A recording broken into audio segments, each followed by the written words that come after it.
இறையேசு கிறிஸ்துவில் எனக்கு பிரியமான சகோதர சகோதரிகளே, இன்றைக்கு லூக்கா நற்செய்தி அதிகாரம் 6 இறைவார்த்தை 36 முதல் 38 வரை உள்ள இறைவார்த்தைகளை நாம் சிந்திக்க இருக்கின்றோம்.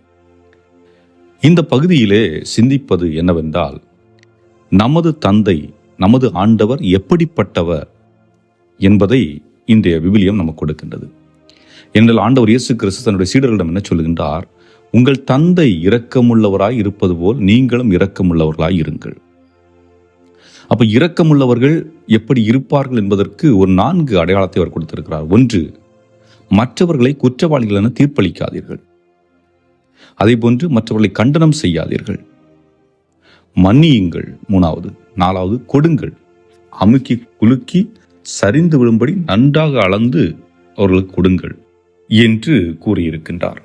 ஆக இந்த அடிப்படையில் பார்க்கின்ற பொழுது தந்தையாகிய இறைவன் நம் மீது அன்பு காட்டக்கூடியவர், இரக்கம் காட்டக்கூடியவர், மன்னிக்கக்கூடியவர் என்று தான் நாம் பார்க்கின்றமே ஒழிய அவர் தண்டிக்கக்கூடியவர் என்று இந்த நற்செய்தி பகுதி நமக்கு கொடுக்கவில்லை. ஆகவே அன்புக்குரியவர்களே, பல நேரங்களிலே இந்த கில்ட் ஃபீலிங், அதாவது கடவுள் என்னை தண்டித்து விடுவார், கடவுள் என்னை நரகத்தில் தள்ளி விடுவார், கடவுள் என்னை ஏற்றுக்கொள்ள மாட்டார் என்பது போன்ற அவ நம்பிக்கையை நமக்குள் பல நேரங்களில் நாம் வளர்த்து விடுவதுண்டு. அதுபோன்ற எண்ணங்களிலிருந்து வெளிவருவதற்கு ஆண்டவர் இன்றைக்கு உதவி புரிகின்றார். அவர் என்ன சொல்லுகின்றார்?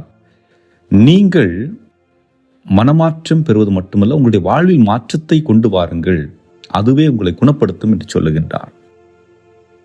அதாவது பிறர் குற்றவாளிகள் என தீர்ப்பளிக்காதீர்கள், அப்பொழுது நீங்களும் தீர்ப்புக்குள்ளாக மாட்டீர்கள் என்று சொல்லுகின்றார். இப்போ நான் ஒருத்தரை தவறானவன், தவறானவள் என்று மற்றவர்கள் மீது குற்றம் சுமத்துகின்ற பொழுது என் மீதும் குற்றம் சுமத்துவதற்கு பல வாய்ப்புகள் இருக்கிறது. அதே போன்று நான் மன்னிக்காத பொழுது நான் மன்னிப்பு பெறுவதில்லை என்பது போன்றும் ஆண்டவர் சொல்லுகின்றார். ஆகவே எதை நீங்கள் செய்கிறீர்களோ அது உங்களுக்கு திருப்பி கொடுக்கப்படும். இங்கே கடவுள் உங்களை தண்டிப்பதில்லை, மாறாக உங்களுடைய செயல்கள், உங்களுடைய வார்த்தைகள், உங்களுடைய சிந்தனைகள், இவைகள்தான் பல நேரங்களிலே நம்மை துன்புறுத்துவது, காயப்படுத்துவது போன்றவை. எடுத்துக்காட்டிற்கு சொல்ல வேண்டும் என்றால், நீங்கள் ஏதாவது ஒரு நபரை தவறாக, அவர்கள் தவறு செய்யாத பொழுதும் அவர்களை திட்டிவிட்டீர்கள், அவர்களை நீங்கள் தான் இந்த தவறை செய்தீர்கள் என்று குற்றம் சுமத்தி விட்டீர்கள் என்று வைத்துக் கொள்வோம். நீங்கள் குற்றப்பழி அவர்கள் மீது சுமத்தி விட்டீர்கள், ஆனால் உண்மையிலே அவர்கள் செய்யவில்லை. இப்பொழுது அவர்கள் ஒருவேளை உங்களை மன்னித்து விடலாம், ஆனால் உங்களால் உங்களை மன்னிக்க முடியுமா? அநியாயமா ஒரு நபரை தீர்ப்பளிச்சிட்டனே, அநியாயமா ஒரு மனுஷனை குற்றம் சொல்லிட்டனே அப்படிங்கிற ஒரு குற்ற உணர்வு உங்களுக்குள்ள இருக்கும் இல்லை? அந்த குற்ற உணர்வுக்கான காரணம் யார்?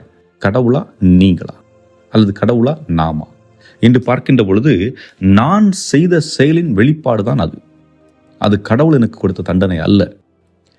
ஆகவே கடவுள் என்னை தண்டிக்கிறார் என்று எண்ணுவதை விட என்னுடைய வாழ்வில் நான் ஆண்டவர் விரும்புவது போன்று என்னுடைய வாழ்வை அமைத்துக் கொள்ள வேண்டும் என்று நாம் வாழ்ந்தோம் என்றால் அந்த வாழ்வு சிறப்பு மிக்கதாக இருக்கும்.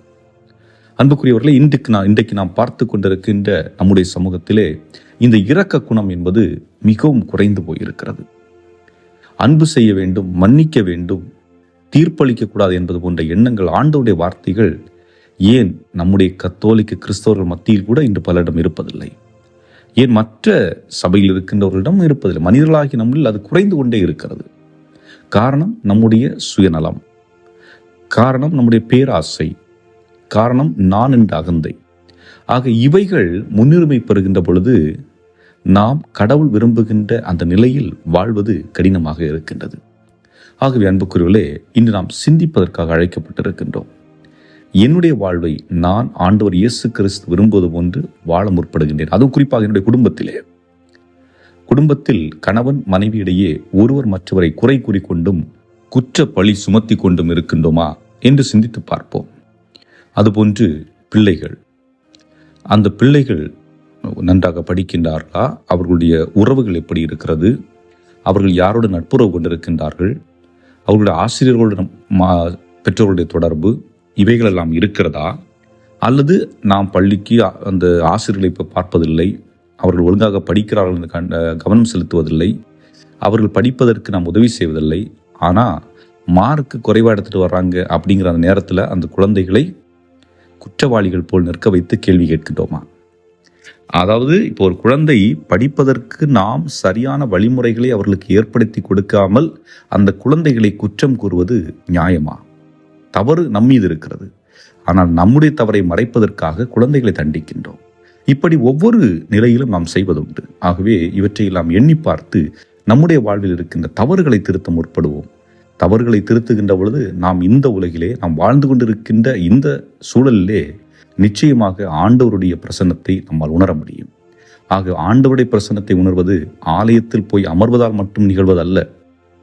ஆண்டவருடைய பிரசன்னத்தை உணர்வது பல மணி நேரம் ஜெபித்து கொண்டிருப்பதால் நிகழ்வதல்ல. மாறாக என்னுடைய வாழ்வில் மாற்றம் பிறக்கின்ற பொழுது, நான் மனிதனை மனிதனாக மதிக்கின்ற பொழுது, மற்றவர்களை அன்பு செய்கின்ற பொழுது, பாசம் காட்டுகின்ற பொழுது இவைகளில் மாற்றம் நிகழ்கிறது. சிந்திப்போம்.